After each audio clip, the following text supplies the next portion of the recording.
לשמות כל אחינו בני ישראל, אנשים ונשים וטף,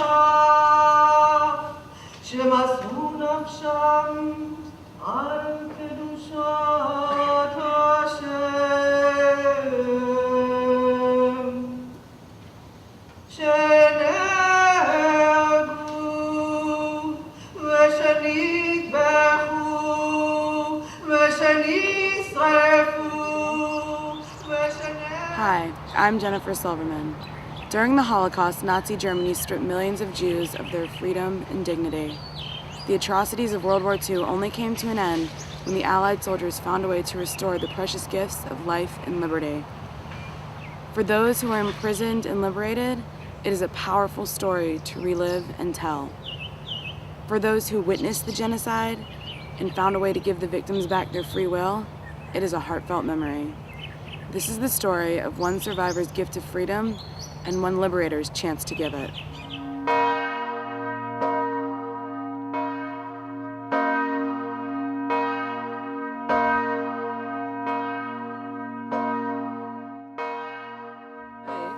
They were walking down like a hill with a hand up, Heil Hitler, and they took us, there was a church, and they took all the women, the Jewish people, to one side, and the men to the other side, and the women with the children. And we stayed in the church until they all came in, and then they burned down the town. And that's all we had, is whatever we had on us. We were in such bad shape. We were just skin and bone, and we knew, I mean, we just had a feeling that nobody else in the family is alive. And because after being in camps for so long and being mistreated and being sick and live like worse than an animal, you really didn't want to live. You wanted to die. That's how you felt. And when we were liberated, you would think that you were happy and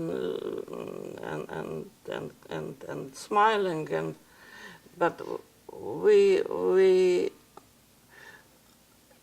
you just didn't feel anything. You really had no feelings, because there was nobody there to welcome you. During this time, thousands were separated from their families, unsure if they were dead or alive. I had one brother. They joined the underground, my father and my brother. A couple months before the liberation, they were killed in Poland. My mother and the rest of the children went to the crematoriums, Auschwitz. This American soldier came over and called me out and called out a few other girls outside. And he asked me what my name was and where my parents were. And of course I told him. And he just cried. His tears came down, And he said, "Don't worry, we'll take good care of you now."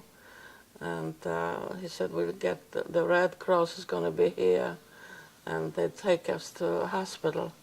And that's what happened. Victims of the Holocaust share similar stories of desperation, and these are the ones we often hear.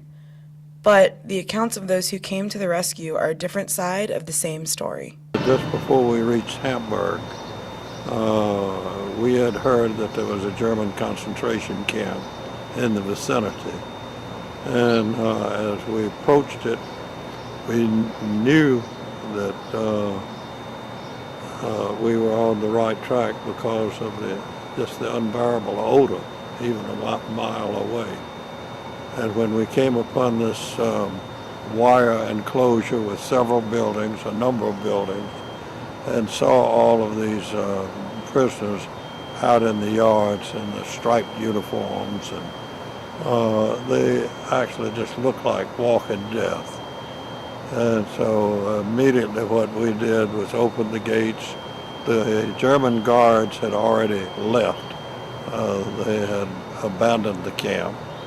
And so it was just a matter of walking in, and our mission then was to try to help them, get them fed, get them back to a safe place, to a hospital, and get them taken care of. For some soldiers, the Holocaust meant more than liberating strangers. It was about saving their families. I had one Austrian Jew that was in my company, and he had just joined my company about a month or two before we got to this camp. When the Germans came into Austria,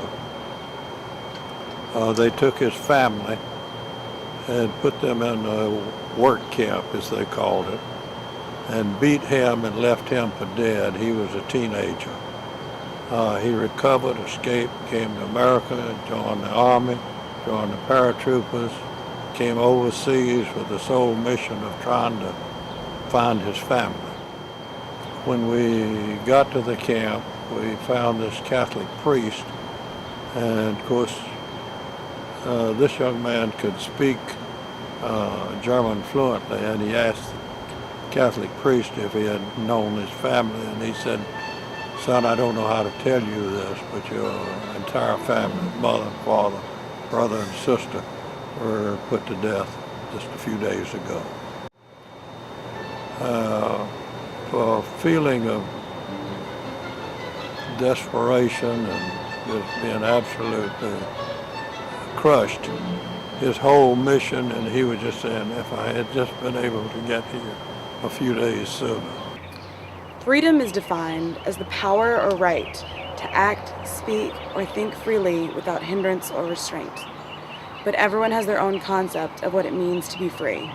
Freedom to me during World War II, and freedom to all of those who participated, was a matter of our existence, a matter of us keeping our lifestyle and our family and our country. And everybody was behind the war effort because our freedom was at stake, our very lives were at stake, and we were willing to do whatever it took. I think if you want to accomplish something in your life, you can, by working hard and to be honest and to